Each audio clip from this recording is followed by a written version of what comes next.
Oh, condenser ng MB350. Super. Putik. Agiw. Next yung tubig lagyan mo na.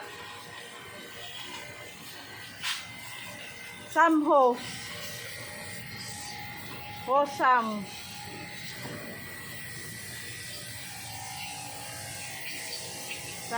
Flashing. Condenser. Tumayo ka. Ayaw kasi lagyan ng plastic na lang siguro. Wala na. Nahulas na nga. Tanggalin mo na yan.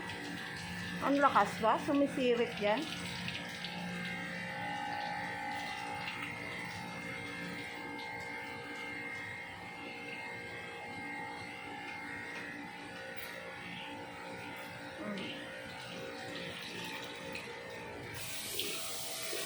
Sakto pala sa sabo.